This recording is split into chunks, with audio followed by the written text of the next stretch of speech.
welcome to Center for Architecture and Metropolitan Planning, welcome to camp, and welcome to another edition of Urban Talks. This series is focused on abroad architects, studios, and their work. And we today have a chance to also start the timber construction show, which will be held in Holešovická tržnice for next 2 days in the hall number 13. And if you want to buy a ticket, you can do it via goout.cz, same as you did for this event.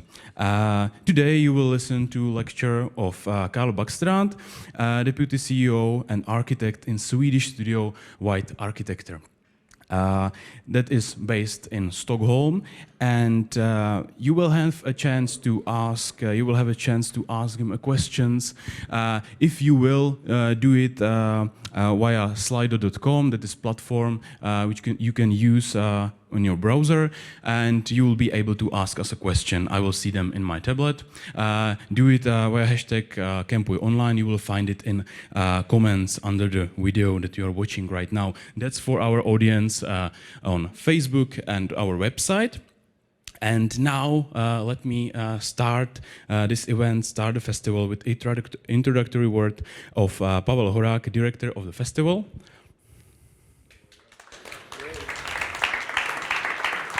Welcome to camp. Thank you very much for your introduction, and thank you very much, Camp, for hosting us today.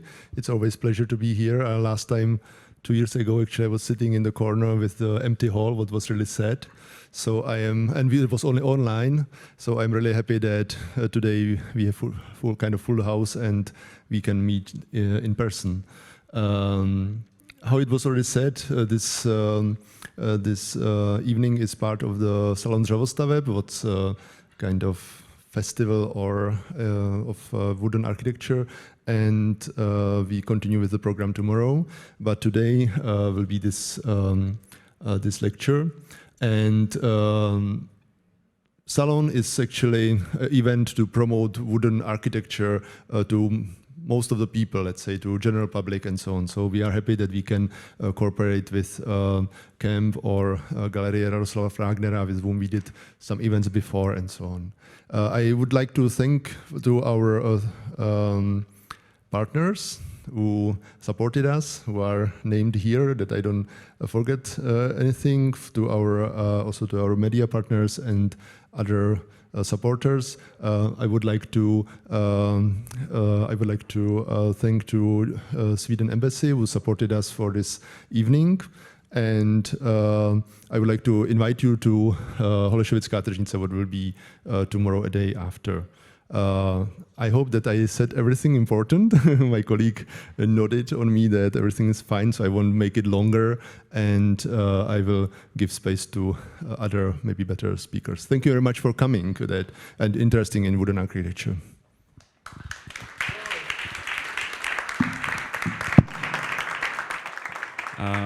Thank you very much for your words, and now please I will ask to come here Robin Ersson, second Secretary of Embassy of Sweden in Prague. Welcome to camp.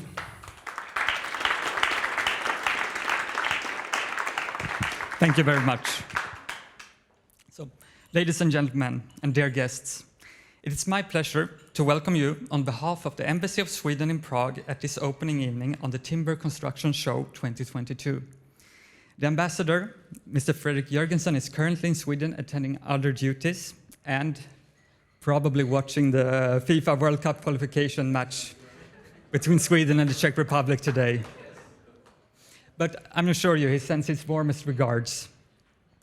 The Swedish Embassy are honored that we could give our patronage to this year's show, not only because the presence of the architect, Mr. Karl Bäckstrand, manager of the internationally acclaimed Swedish studio White Arkitekter, but also because Sweden has been traditionally working with wood as the main construction material. You may all know these iconic pictures of the Swedish red summer houses with the white knots in the Swedish countryside. And many acclaimed architects rediscover now the qualities of this more sustainable material.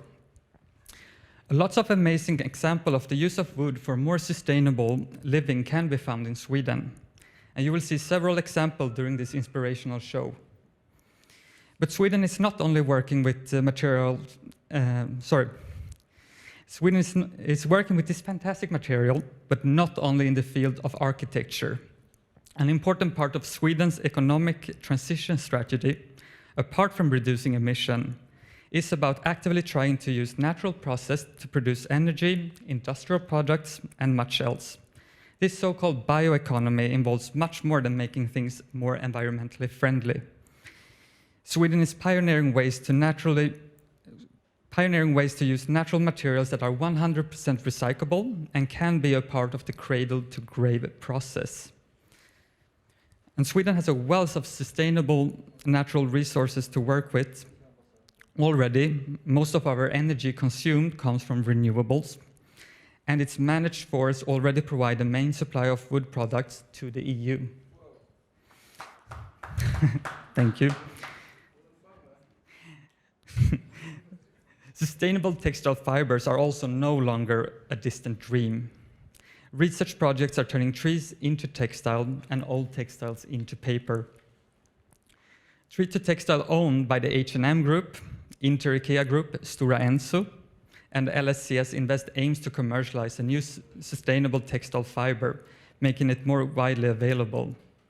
Using a new technology, Tree to Textile produce bio-based textile fibers with a very low environmental footprint.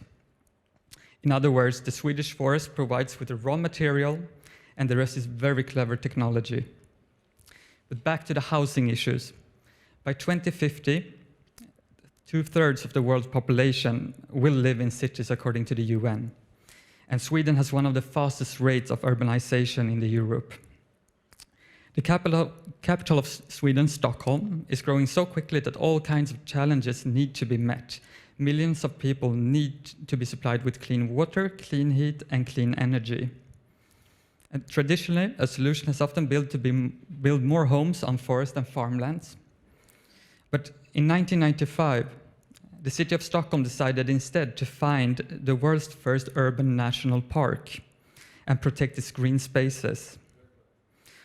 So instead, several old industrial areas have been and are being redeveloped as efficient, low-energy housing areas while the city extends its tram routes. On the edge of Stockholm's urban park, the new eco-quarter of Norra Djurgårdsstaden, Stockholm Royal Seaport, is using an old gaswork to build thousands of eco-friendly homes with charging station for electric cars, planning a new tram line, but the real innovation is behind the walls and under the ground. Sweden uses 3 times as much energy as the global average just to combat the cold climate and power the high-tech society. But living in cities could be potentially more energy efficient too. So, Stockholm Royal Seaport is a test bed for a globally innovative smart energy grid in partnership with energy companies, universities, and home builders.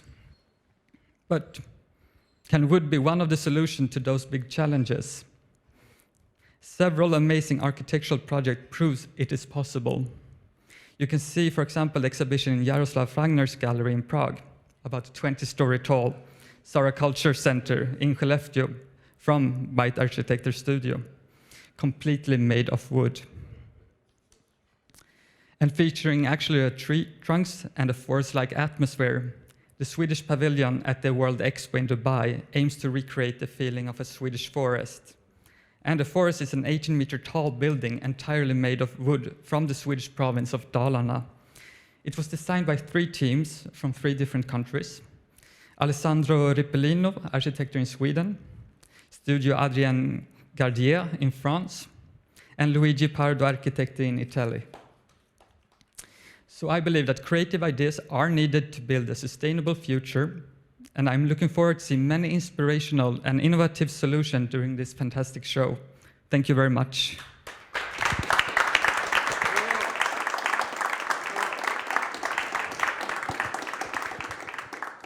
Thank you. Thank you very much. And now I will ask you for a warm welcome for Karl Bäckstrand. Welcome to Center for Architecture and Metropolitan Planning.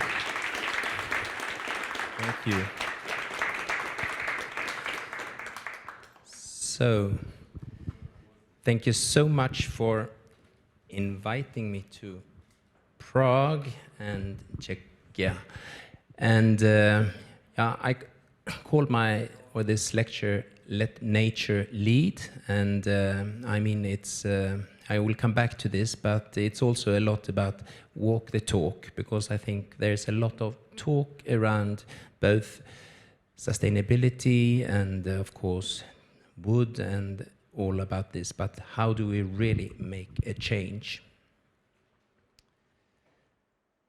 So, we know this planet, and what I read, and I think it comes from the Swedish researcher Johan Rockström. He said that if the whole world would live as we do in Sweden today, they would need 4 planets to manage this, and we know there is just one. So there is absolutely a need for a transition. And cities, we know, and Robin already mentioned the city's enormous importance in this, and I would say they are both a threat and an enabler to make a more sustainable future. And of course, today, when I was sitting on the train from Stuttgart to Prague, I had the opportunity to listen to this impressive President Zelensky when he was speaking to the Swedish Parliament. We have listened him speaking to many parliamentarians the last weeks now, but today he was speaking live on a link to the Swedish Parliament. And what was maybe new in his speak here was that he also started to talk about what will happen when the war has come to an end. And what he said to the Swedish parliamentarians was that then there will be a huge need of rebuilding the nation of Ukraine, of course, but the cities themselves. I mean, we know how they are now being destroyed, the infrastructure, and he said I can't quote him, but he said, we will need support from architects all over Europe in order to support in this rebuilding of Ukraine.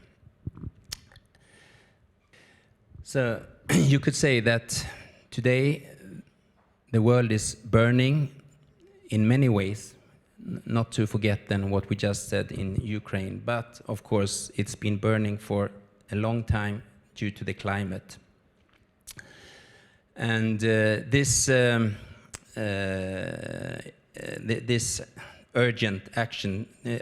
urgency now to take action, in fact, you could say it started many decades ago. In fact, in 1972, it was the first environmental UN conference in Stockholm, 1972. And at that time, the climate issue was already raised. And still we are talking, but we are starting to take action on this. And the sector I belong to, and I guess many of you belongs to, are responsible, or we can influence a lot of this, the needed change, because the building sector represents 36%, in Europe, it represents 36% of the carbon emissions overall. So we can make a change. And we must not, as I've said now a few times, we can't just look and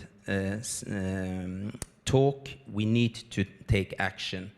And therefore, I personally was very, a little bit surprised, I must say, but also happy when I, 1 year or 1.5 years ago, listened to Ursula von der Leyen when she had her State of the Union speak in the European Parliament, where she also took the opportunity to say that to make this transition happen, and in the EU, you know, we are talking about to implement the Green Deal.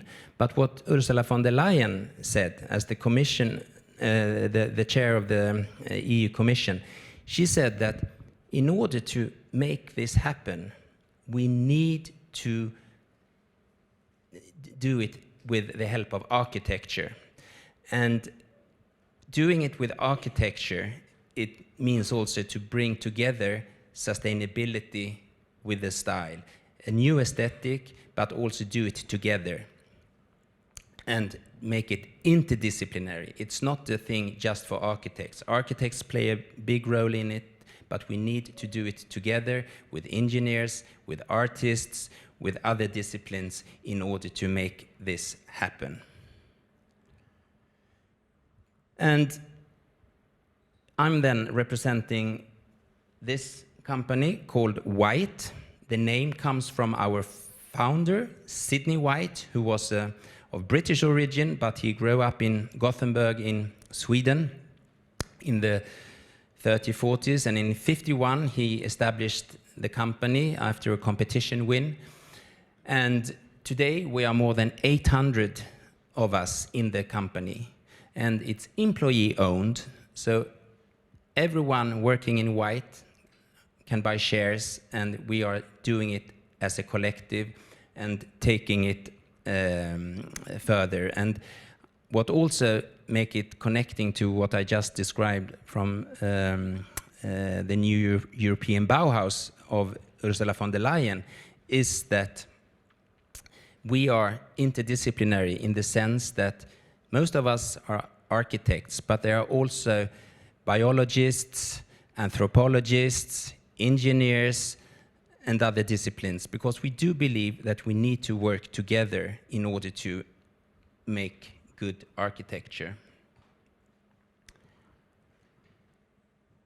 And please listen to a few of the voices at White. We all need places to live and grow. Places where we can learn, play, heal, and work. Where we love, feel, laugh. Architecture shapes spaces where human life happens. We consume more than our planet can provide at the expense of future generations. The construction industry accounts for 36% of the CO2 emissions in Europe. Less than 1% of ongoing projects are carbon neutral. We are at a tipping point.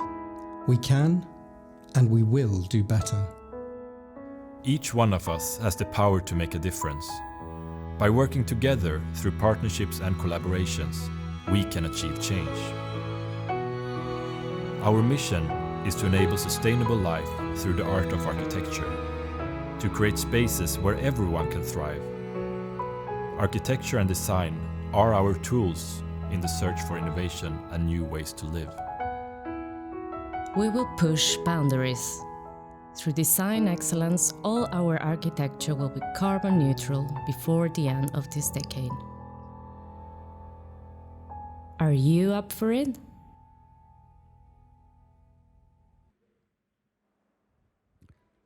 So, yes, I hope some of us are up for it.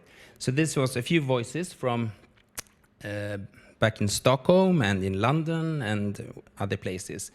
Doing it together, very important as a collective, and also see the potential with architecture to make good places that also make us feel good. And I think the health aspect of architecture must not be forgotten, and we will come back to that when it comes to wooden architecture, because there it's even proved in research that living in an environment or in buildings where wood are exposed, you do feel better. And it's not a coincidence that in many new healthcare projects you bring more wood into the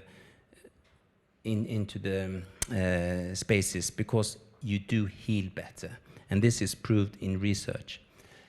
And then just to say again how we need to work on this climate neutrality. And it's about balancing. We do know that we do have emissions. We can't get rid of them all. We can reduce them, but the ones that we still have, we have to compensate in different ways. And do we manage all those things, doing things together, making it beautiful and healing, and then also carbon neutral, then it's a win-win. So, coming from the north, a country of a lot of forests.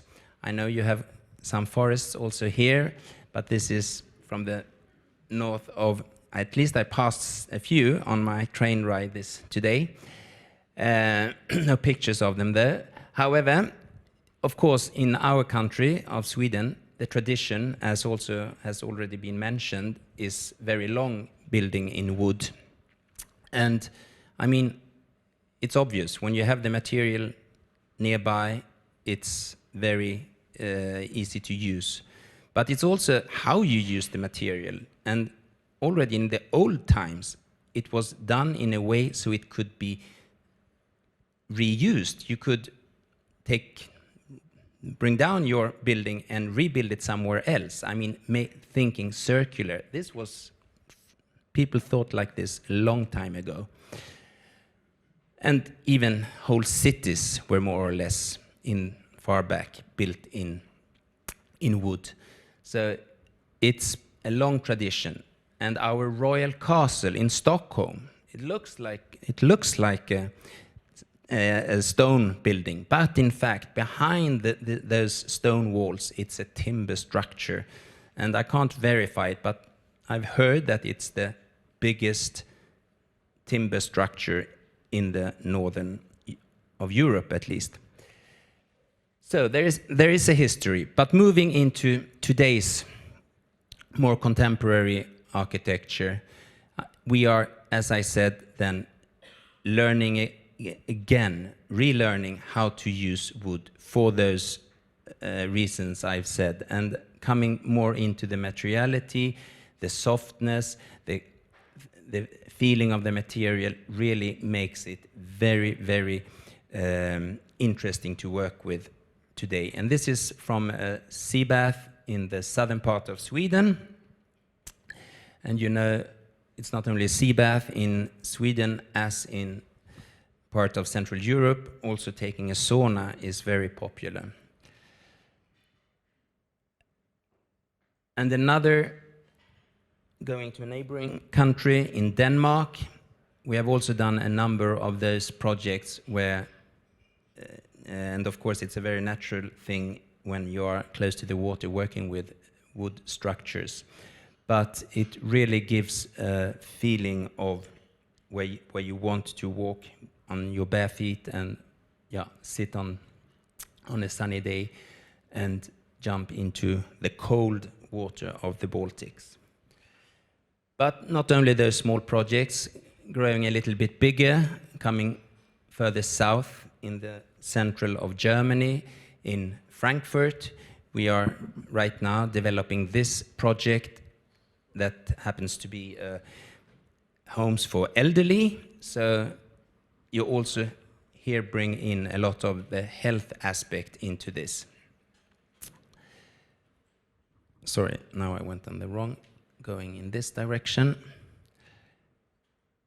And moving further west to the island of Greenland, where we are right now finishing the design of this psychiatric clinic, where it's a timber structure that brings this construction that will form the base of this construction, but also then, as I said before, bringing the wood panels and wood material into the actual rooms for the patients living in this healthcare facility, in order to make them feel better and hopefully a faster healing. And then I will come back to this, it's already been mentioned, the Sara Cultural Center, where we are talking in a completely different scale of a project. But coming back to this critical, urgent issue we all have, I would say, in many of the cities in Europe, but globally, of course. But as I think both goes for Sweden and Czech Republic, I mean the urbanization and the need for affordable housing. And in that respect, wood can also play an important role, we have learned in many of our projects. And I will talk through three, how would I call it, methodologies or construction methodologies that we are right now working with when it comes to this, to supply on or to work on specifically on the housing sector. And the three ones, I'm sure you are well aware of them, but it's about the modularity, it's the glue laminated technology, and then the most recent one, the cross-laminated timber. And those can be, of course, also made in a mix, but I will start talking on them one by one. And the modularity is, I would say, the one that we have worked for a long time with in Sweden, and as been mentioned, it's quite a big, many companies that has for decades been working on this in part of those areas in Sweden where you do have a lot of forests, and it's you can then build those modules in indoors, making it very, how do you say, with a high precision and good standard out of that, and then transport it easily to the building sites where it's put together and having a quite fast building process. And we know the speed in the building process is what really make a difference when it comes to affordability, because if you can have a fast production, then you can make it more affordable in it's less cost intensive, and then in the next step, hopefully, then it also becomes affordable. So this is, but of course, we don't want to compromise on quality into this, but it's a way to keep quality and still have a speed in construction. And this is a student housing in Gothenburg. And of course, there are limitations when you talk about modularity, where it will be a lot of repetition and things like that, but that is something that then can, in some projects, as in student housing and others, I mean, it makes sense to have a repetition in that, and then you have to work on the facade and other things to make another outcome of the repetition. The next methodology then is the glue laminated timber constructions, and this I'm sure you also are well aware of, but then it's of course giving a completely different way of making it more flexible when it comes to organizing the plans and how you can develop and mix different sizes, etc., when it comes to the housing projects. But it's getting more and more also price worth working with those processes, and there are quite a few now industries that are dealing with this, and with many industries it also becomes more of a competition and better quality into it. So it's yeah, we see more and more of this happening. And then coming to the cross-laminated constructions, where we are then talking about wider or wall elements, we could say, that are then prefabricated, and those can vary in sizes, of course, but you can see here how they put together. And in the end, it's really, I mean, something that you are not aware of what's behind those facades in that sense. And here I would say you get a good mix of, I mean, not as flexible always as the glue laminated projects, but still a lot more flexible than the modular projects. Moving on. Yeah, and then what's probably will be the most common might be the hybrid structures, where we will have a mix of the different methodologies and still having wood as the what you say, the represent the vast majority of the structures. But even in a project like this that you will see more of now, I mean, there are some parts that might not be wooden still, but I think we can drive the wooden agenda very, very far. So the combination of different methodologies, glulam, CLT, and modular might be the future. And this is images from the construction of this Sara Kulturhus, the project far up in the north of Sweden, in Skellefteå. And you can see how there is also those modules that are put in place, and those are, in this case, representing everyone representing one hotel rooms, because it's a mix of a cultural center and an hotel. And then I also want to say that, of course, it's, I mean, talking about wood, it's not always sustainable. I mean, we have to make sure that the wood is coming from good sources. There are parts where one definitely, there are forests that must not be cut down. We all know about that. And when we are having forests, it's about how we grow the trees, and how we make sure that there is replanting, and that it's also, and this is, I think, the most challenging thing, that how do we manage to keep the biodiversity?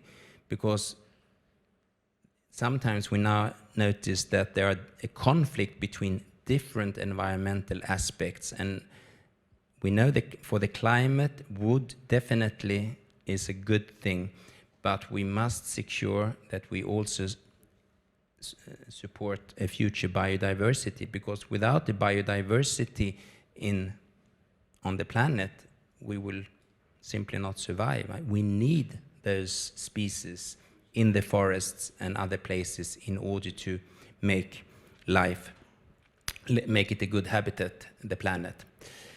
So, finally, running up a little bit, images here from Skellefteå inside the hotel room, and also here you can see in one of the big spaces how we do also use some steel. You could say we are cheating a little bit, but I think it's to make sure that you do use the best materials in the best places. So in those big trusses here, I mean, yes, wood is good in managing the pressure, but then there is also some, what's the word for it when, sorry? Yeah, tension, where we do believe that steel is a better material. So one must not, according to me, be fanatic in something, you need sometimes to compromise a little bit. And here you can see one of the lead architects of the project, Robert. He was here talking a few weeks ago together with his colleague Oscar. So they send their greetings here. Now it's me instead. And in the stair here, and you can see a night image. But then coming to this, I mean, as I said in the beginning here, we do need also to make sure that it does the projects that they really do deliver on this climate issue. And right now in Europe, we are struggling with also the definition of what is a climate neutral building. And this comes from a Norwegian, from Norway, where they have set this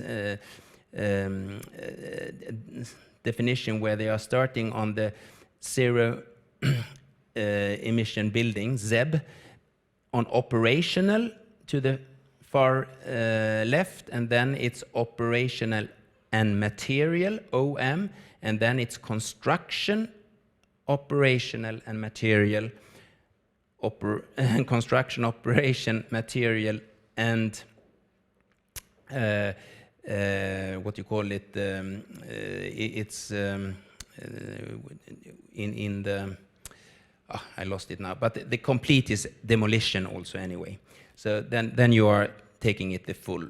We at White, we usually try to work on the ZEBCOM in the middle. It's maybe a little bit Swedish, not on one side. We stay in the middle. And here you can see more in detail what's included then when it comes to those calculations for the different parts of the EWAS end of life. There we have it. End of life, it's called. So you can see here in the COM, you do work a lot on the early stages there, and then in construction phase, and then partly on during usage of the building, the operation energy for sure. But you skip the end of life. We leave that, but it's still a good start, I would say, to try making this verified. And this is just an example then how you do make a calculation out of this. And then very important here, as you can see then, the carbon sequester, I can't even pronounce it, sequestration. Anyway, it has to do with what is then part of the wood structure that has already captured a lot of CO2, and that can then be recalculated in this calculation. And then this is also more and more coming. I would say it's more in Central Europe than in Sweden, the solar panels that can make a difference on the positive side, and other what you call it, energy that is renewable, that on site, of course. So we must not forget the sequester biogenic carbon. That is part of the solution for the why we should work with more wood. And finally, I would like to give the words to the next generation. We can still fix this. You can still fix this. To survive, we need to stop burning fossil fuels. But this alone will not be enough. Lots of solutions are talked about. But what about a solution that is right in front of us? I'll let my friend George explain. There is a magic machine that sucks carbon out of the air, costs very little, and builds itself. It's called a tree. A tree is an example of a natural climate solution.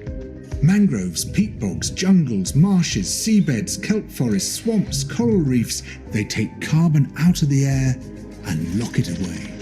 Nature is a tool we can use, to repair our broken climate. These natural climate solutions could make a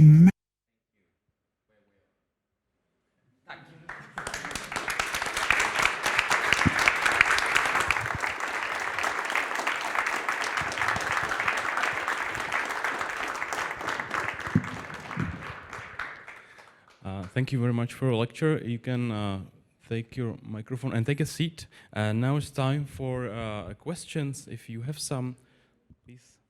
And I also ask Mr. Horák to take a seat there next to Mr. Bäckstrand. If you have a question, you can ask us. There will be time for it. If you want to ask a question via Slido, you can use that platform, and via hashtag Campuj Online, you will get into our chat room and you will be able to ask a question. So once again, thank you for your lecture. And there is first question. So if there is my colleague with microphone, welcome to camp and welcome to discussion. Thank you for a very great lecture. I really enjoyed it. I have a question. You talked a lot about the biodiversity and about the biodiversity of the forest. In my research, I actually also focused on which wood, which species of the wood to harvest, which is the natural species, and how to support the biodiversity, like not to support monocultures in the forestry and so on. Do you support also, like do you collaborate with wood industry on supporting the biodiversity of the forest and so on? Yeah, as I said, I think it's very important to make sure we know from where the wood is coming. And in this example of Sara Cultural Center, we even had control in the sense that the timber was, the forest that delivered the timber was in a very close range of the building site, and the factories that took care of the raw material and made those glue lamps and other products, they were also nearby.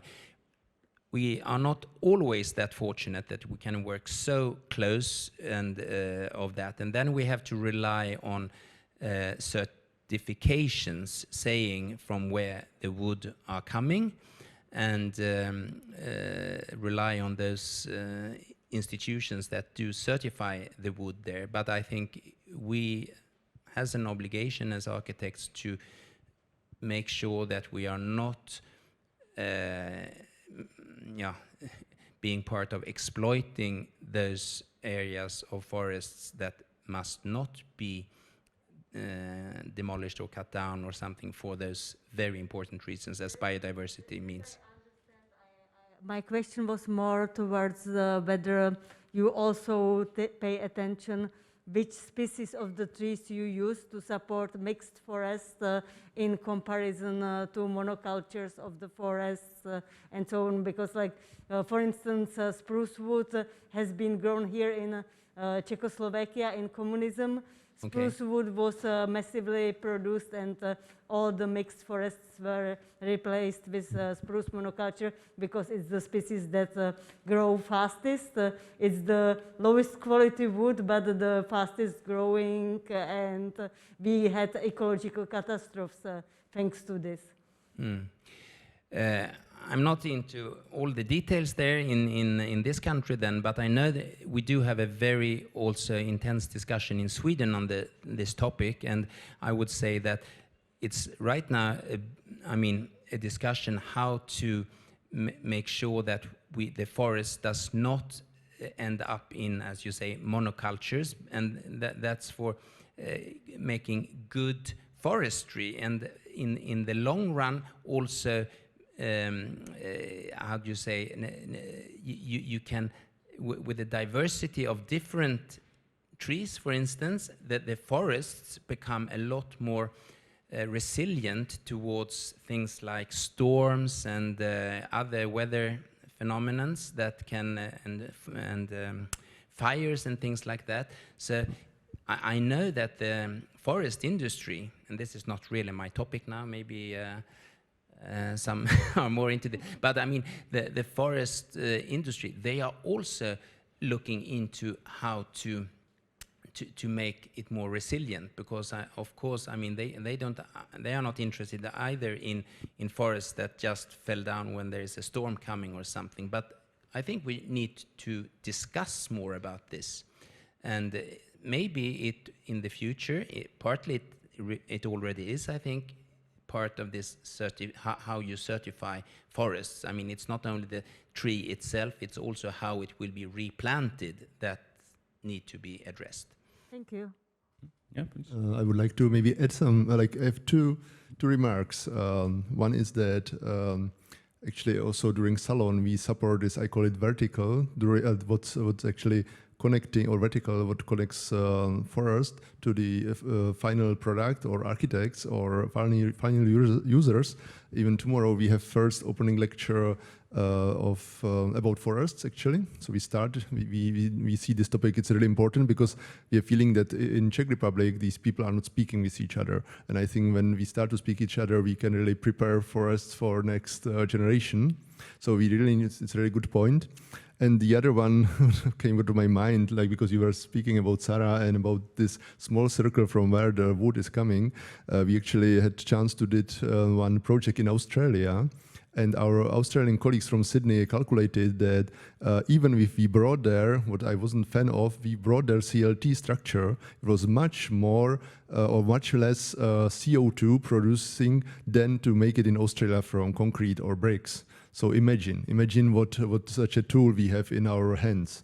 So really, even if you do such a thing that you are transporting overseas CLT structure, you are still better in all these things like CO2 and so on. So we have to change something. And you said it in the beginning that we, I think most of us are professionals or connected to architecture and building business. We have to do something because it's not possible to live like this anymore. We see buildings made of timber more often in architecture competition, etc., etc.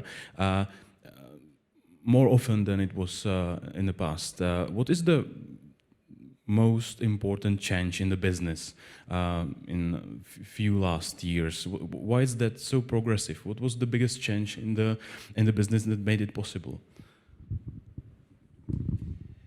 Yeah, as I said, I mean, often it is economic drivers when it comes to this. When I mean, what really make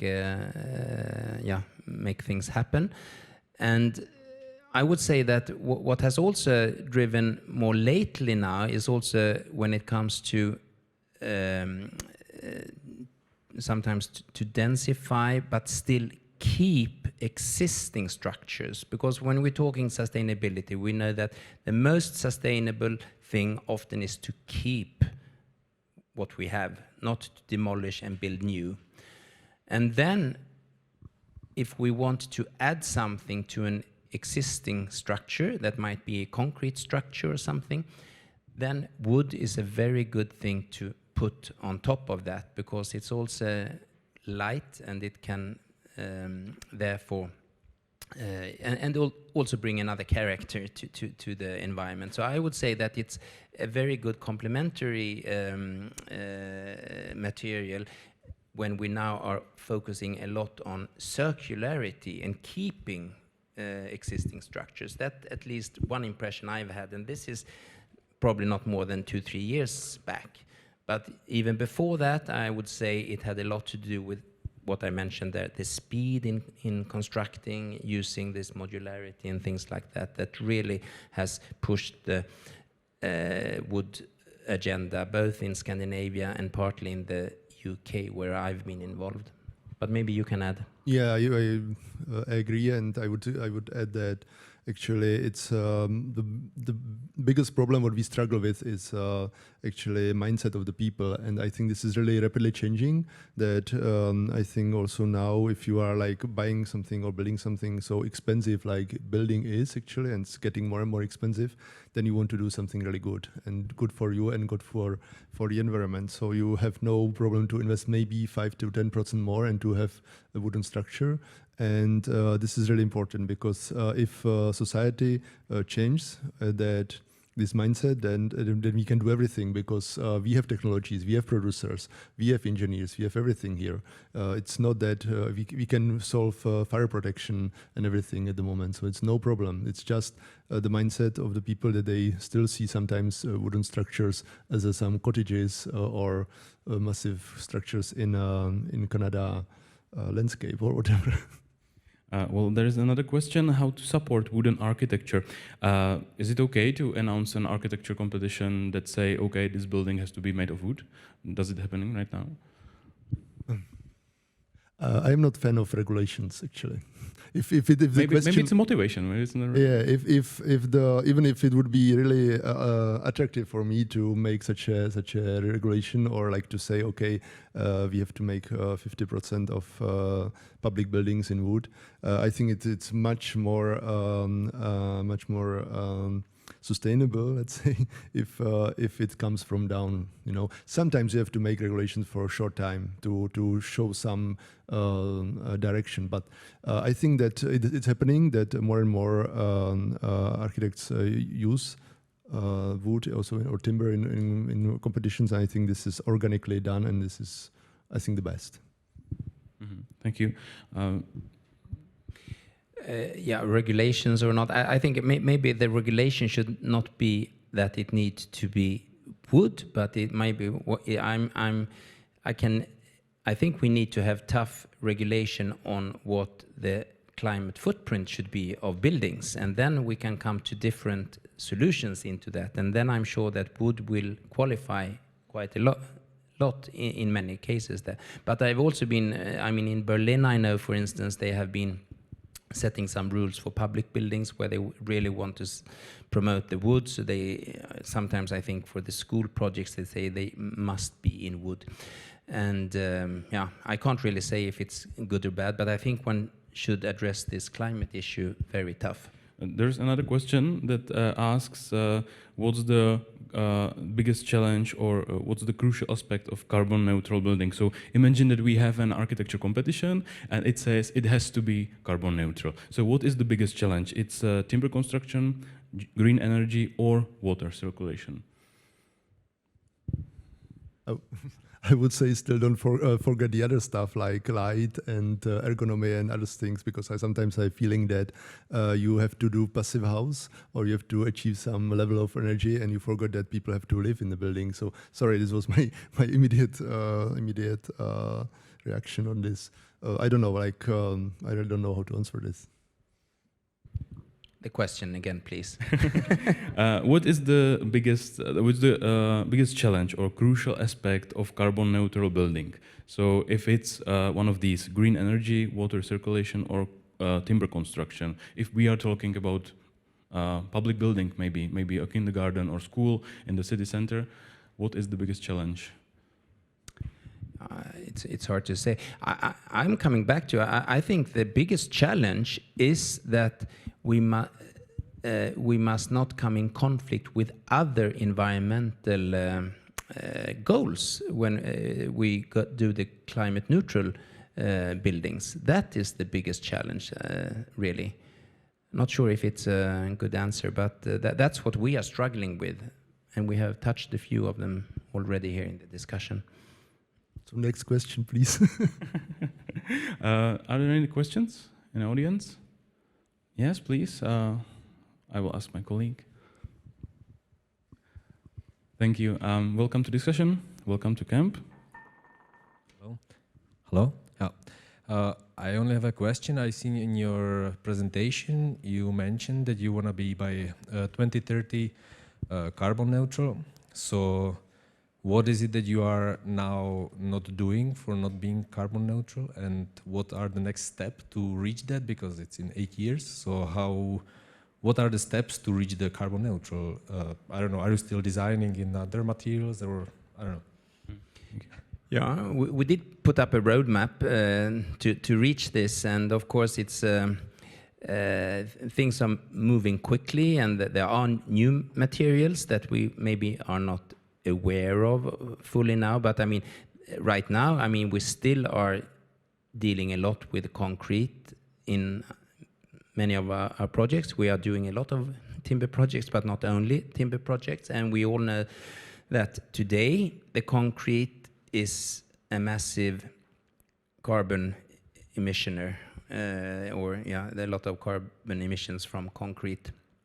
So that is the challenge today, that we have to change partly the industry, and I think the concrete industry might, or I know that they are also challenging this question, making more climate-friendly concrete. Still, it's a little bit experimental, and it's very expensive, I mean, and so on. But that's what I think, yeah. So we will not manage this alone as architects. We need, as I said, also do it together with other parts of the industry. So material is very, very important. And then we must not forget on, yeah, making energy efficiency, and this is a lot also in the existing building stock, of course. And we are also dealing a lot with the existing building stock, so that's also part of it. Yeah. Thank you. Another question? Anyone? When you compare the traditional building, I mean traditional construction, concrete, and the timber one, we have seen that there's a lot of prefabrication, etc., etc. When you compare it in terms of noise, the management, I mean vehicles on the construction side and emissions on the side, what the comparison looks like? Is it better for people who lives next to the site to seeing that there is a wooden construction built? Is it less noisy with lower emissions? Yeah, I mean, I have no proof now for what I'm saying. It's more from what I've experienced myself. But yes, definitely, as I said, often those prefabricated building, or yeah, when you have the modularity and things like that, the construction site is a construction site a lot shorter time, and then of course it's less of a fuss for the neighbors, you could say, in that sense. But yeah, when it comes to noise and things like that, it's hard to say really. But probably it's as it's for a shorter time, I would say it make a difference. I would say definitely it's better, even if I have also I have no proof for that. But just imagine that you are living next to some construction where they are, or building site when they are building from concrete for longer time, or they are assembling a wooden structure what smells good. It's less traffic and so on. So I think it's generally also nice to visit building sites from wood. So I think generally it's also for the time of building better, definitely. Sometimes they will have to close the roads because those modules are so big when they are coming there. So that might interfere. But I agree with you. It's a lot easier than a normal construction site. Another question?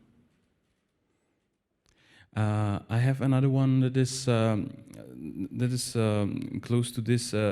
What about the foundation? Because in Prague you have to have a foundation that accommodates a lot of cars. Unfortunately, foundations are always made of concrete. Is that right? In case of these buildings, is it standard?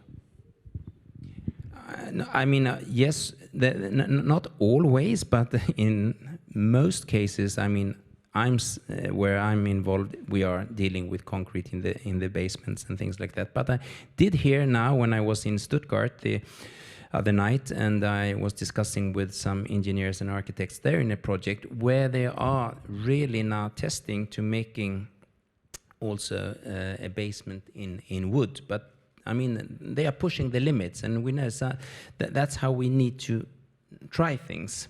But I'm not part of that project. Maybe you have another example. Yeah, I'm also quite conventional in this, and I agree that wood has its space or place in a structure somewhere, and somewhere we should use another materials or technologies. It's the same like that.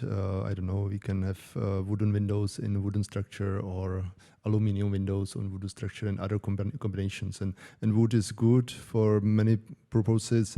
There are many technologies how you can also do foundations for from wood. Like I think Venice is completely founded or on oak, I think, and so on. So we have many examples, but you have to know and be careful. But I think the combination is really cool, and actually also in the upper part of the building, like you use the combination of concrete and wood, and this is normally technologically and also aesthetically sometimes really nice. And if I ask, what is the next big thing in timber architecture? The next big thing in timber architecture, what you are waiting for? I start. Okay, like I think that it's like two stories in Czech Republic and in the world. Like in the world, I see this competition to build as high as possible. So we are not part of it yet. I think that maybe we won't, because in Czech Republic we are not building so high buildings. But in Czech Republic, I think that we need to build several bigger projects, multi-story, what will have good quality, would have good feedback, and people will be happy about it. And this is the base what we need now, because there are not so many yet. And in the world, I think I would maybe stop to build so high and maybe focus a little bit more on quantity, even if there are maybe thousands of wooden projects around the world. Thank you. I agree that, I mean, it should not be a race to the top in this. I mean, that's not the answer for the housing crisis, for sure. But I think, as you said, we need also to change the attitude sometimes to this, and there I believe it's a lot about proving that new timber constructions are as sustainable and long time living as the old ones, because there is nothing like an old tree hut or something. I mean, they have been there for centuries, as we can see. And I think that is something that we really have to prove in our new constructions, that they do last for long. And so that is the big thing. I would maybe add two more things. That I would like to see more wooden buildings in urban context. So I'm happy that we can present actually wooden architecture in Center for Architecture and Urban Planning. The second one is that I would wish that public investor uses more timber, and how you shown it in the project of the hospital, and that we see all these therapeutical and other psychological positive values of or qualities of timber. So this two more maybe. It's it's too much maybe for one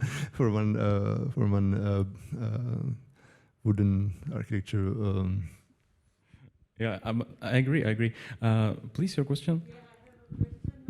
Because you mentioned existing building stocks. In our work, we do a lot of research of extending existing building stocks with wooden structures.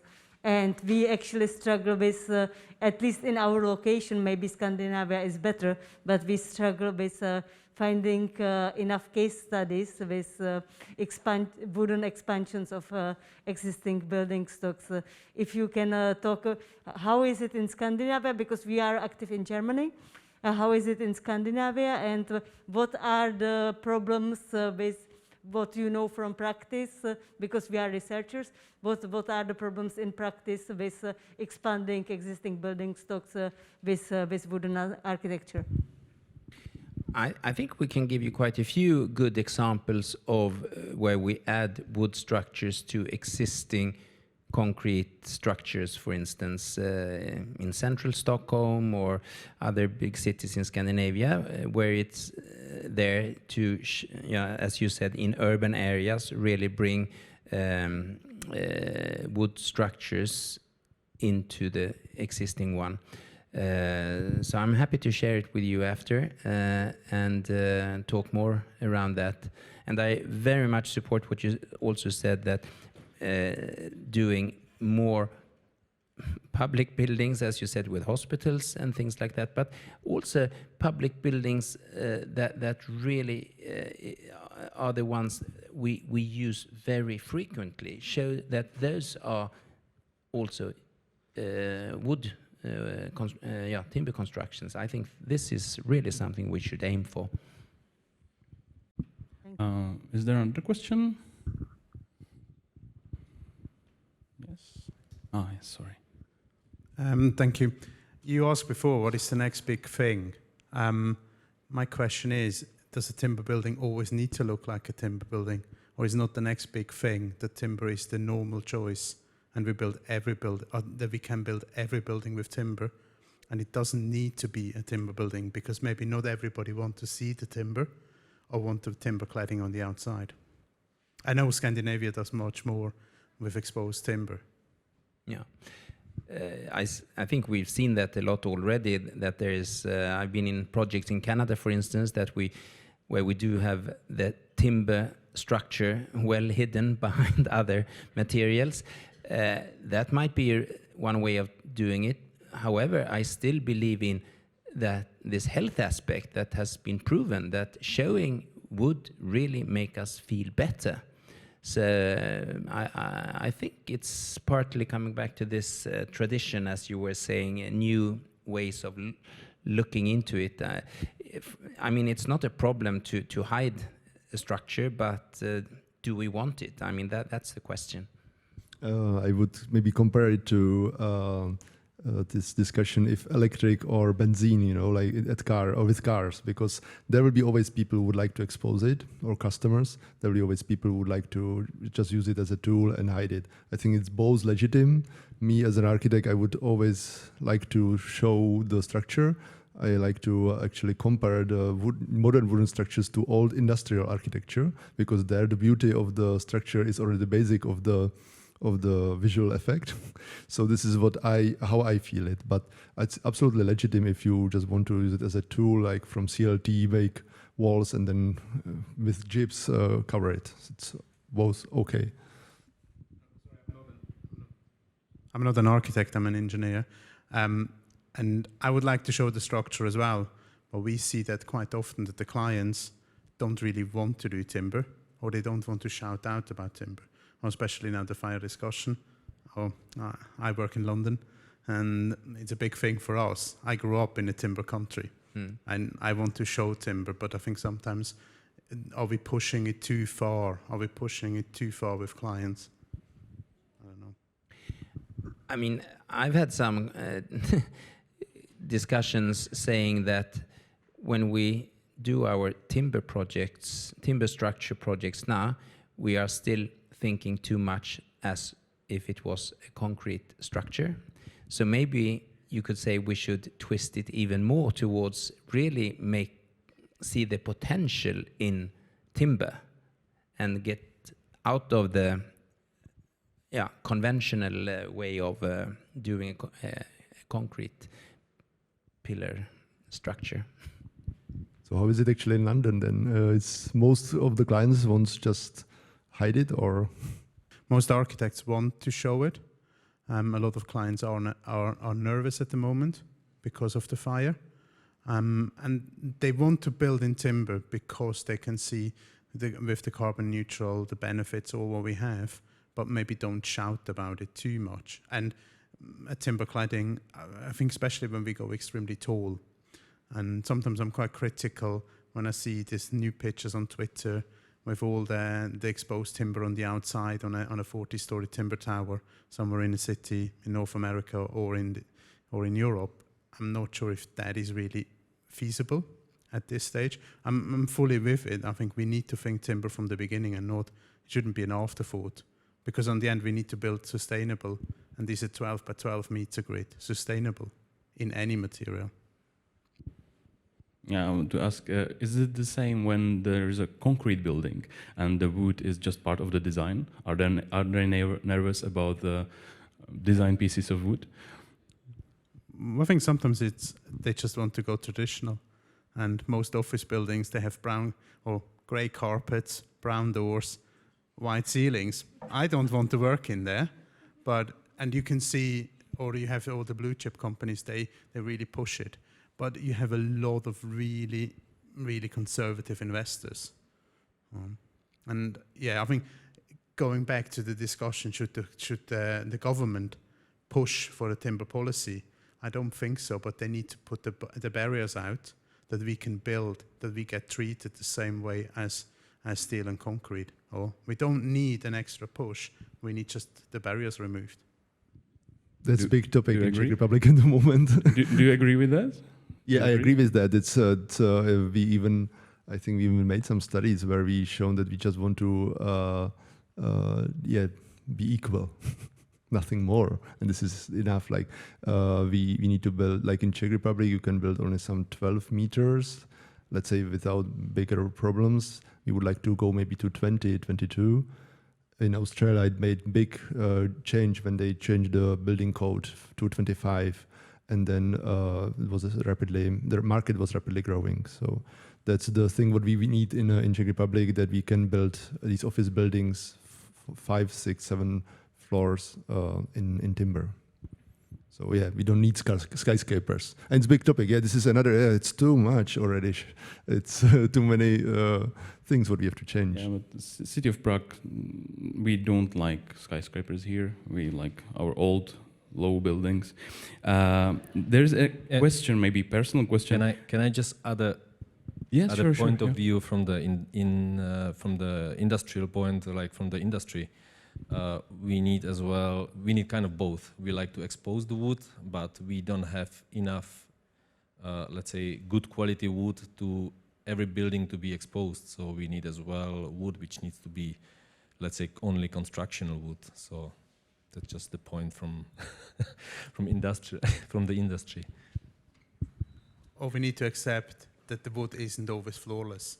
Or because we have people that say we don't want to see any knots, we don't want cracks. Then put plasterboard on it. There is a question, maybe personal one.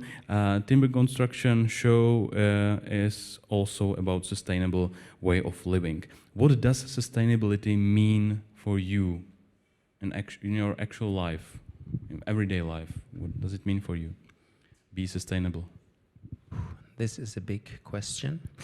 I mean, first of all, I mean, as I'm sure all of you or most of you also think is, I mean, it's the combination of the social part and the environmental part to make a sustainable life. And the good thing is that, to me at least, they support each other quite often. I mean, just talk about taking the public transportation or bike to work.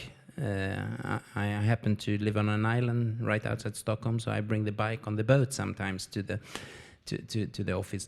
And I mean, then of course it's a way of both interacting with other people, taking the public transportation, and of course then minimizing the carbon emissions. So I mean, I think it's the way, I mean, to bring those two together and do it in a very daily, ordinary situations. I mean, that's my very personal answer to that. Not so much build relation to the building, but how I live the life. I think it's actually about decisions. So if you make every day thousands of decisions, and you can, even with small different decision, make some difference. So if I'm buying some clothes, I'm looking from where it comes. If I'm I don't know, building a house, I'm looking for the right material. So I think it's about decisions and choices, and if you take the right ones, then you can make things more sustainable. I think if you put the target so high, then maybe you crack. So it's good to start from the small steps and decide the right way. Thank you. Another question? Last chance. So maybe I will ask you for applause for our speakers.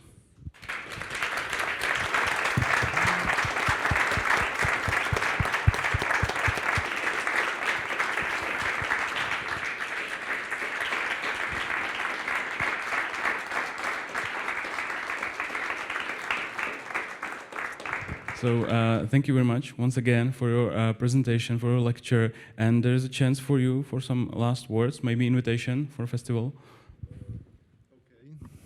Okay, I feeling I already said everything. I think that there was still one hint what I should get, and it was Rochenka, the yearbook, and this I forget, as I always forget.